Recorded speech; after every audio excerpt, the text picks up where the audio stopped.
عالمی افق پر چھائی پرچھائیاں کسی حد تک مندمل دکھائی دے رہی ہیں، لیکن دوسری طرف خاک و خون میں لپٹا ہوا مشرق وسطیٰ، اس کی گونج ایک طرف باب المندب تک ہے، دوسری طرف آبنائے ہرمز تک دکھائی دیتی ہے۔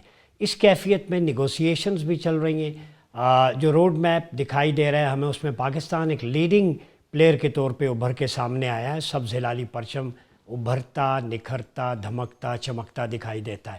آپ کو یاد ہے کہ پچھلے دنوں ایجپٹ کے، ترکیہ کے، سعودی عربیہ کے فارن منسٹرز کی بیٹھک تھی اسلام آباد میں، تو اسلام آباد میڈیشن کا ہب بن گیا ہے، اور ڈپلومیسی ہو یا بنیان مرصوص کے بعد پاکستان کی عالمی سطح پہ کامیابیاں، ہر طرف کامیابی کے جھنڈے گاڑتے نظر آ رہے ہیں۔ دوسری طرف مشرق وسطیٰ میں ایک تشویشناک خبر یہ ہے کہ اسرائیل کی پارلیمنٹ نے بھی قانون پاس کر دیا، جو فلسطینی قیدی تھے پریزنرز، ان کو جو ہے وہ پھانسی دی جا رہی ہے، اور ایک قیدی کو الیکٹرک شاک لگا کے جو ہے وہ موت کے گھاٹ اتار دیا گیا، اس نے جام شہادت نوش کیا۔ اب میں یہاں پہ ایک چیز کوٹ کروں گا کہ ایک طرف کردار ہے نیتن یاہو کے زائونسٹ پلان کا، اور ان یہودیوں کا، اور ان لبرلز کا جو ہمیں طعنہ دیتے ہیں کہ آپ ہر وقت اسلامائزیشن کی، اسلامک تھاٹ کی بات کرتے ہیں۔ تو ہم کیوں کرتے ہیں؟ وہ اس لیے کہ غزوہ بدر میں جب قیدی بنے کفار و مشرکین کے، تو آپ صلی اللہ علیہ وسلم نے ان کی سزا جو پنشمنٹ تھی، انہیں کہا کہ آپ میں سے ہر شخص ہمارے 10 لوگوں کو ایجوکیٹ کرے گا۔ تو ایک طرف یہ اتنا بڑا جیسچر تھا گلوبلی کہ ایجوکیشن کسی کی میراث نہیں ہے، آپ کسی سے بھی حاصل کر سکتے ہیں۔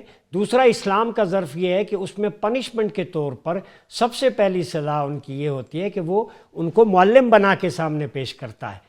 اسلام کا تو یہ جیسچر ہے، جب ایک یہودی کی بیٹی آ گئی تو آپ نے اسے چادر عطا کی، فرمایا بیٹیاں سب کی برابر ہوتی ہیں۔ یہی نہیں بلکہ قرآن کو اگر ہم دیکھیں، chapter 49 of the holy Quran, the private apartment, سورہ حجرات، اس کی ورس نمبر 10 اس وقت میرے سامنے ہے۔ انما المؤمنون اخوہ فاصلحوا بین اخویکم واتقوا اللہ لعلکم ترحمون۔ پاکستان ورس نمبر 10 پہ عمل کر رہا ہے اس وقت۔ کیا ہے؟ The truth is that all believers are brothers to one another, so make peace between your brothers and always fear Allah, and that you may be shown mercy۔ تو اس کا مطلب ہے کہ mediation within the Muslim brothers, یہ ایک brotherhood ہے، یہ اللہ کی کمانڈمنٹ ہے، اس پہ عمل کرنا چاہیے۔ جو آرٹیکل ہے کانسٹیٹیوشن آف مدینہ کا، آرٹیکل نمبر 2، اس میں آپ صلی اللہ علیہ وسلم نے تو وداؤٹ اینی ڈسکریمنیشن جتنی بھی کمیونٹیز تھیں، چاہے وہ کرسچنز تھے، جیوز تھے، سب کو ایک گلوبل کمیونٹی امہ قرار دیا۔ یہ اسلام کا جیسچر ہے۔ تو اب ہم دیکھتے ہیں کہ 5 پوائنٹ ایجنڈا جو ہمارے سامنے آیا ہے، initiative of China and Pakistan, جو پیس کو ریسٹور کرنے کے لیے، اس پہ بھی بات کریں گے، اور جوائنٹ سٹیٹمنٹ جو فارن آفس کی ہے، جس میں ترکیہ، ایجپٹ، سعودی عربیہ اور پاکستان، وہ فلسطینیوں کے حق میں ہیں کہ جو ویسٹ بینک میں جو کچھ ہو رہا ہے، جو ان کے پریزنرز کے ساتھ غیر انسانی سلوک ہے، اس کو کنڈیم کیا گیا ہے۔ ان سارے ایشوز پہ بات کرنے کے لیے کیا یہ جنگ بند ہوگی؟ نیتن یاہو اور ٹرمپ پہ کون ٹرسٹ کرے گا؟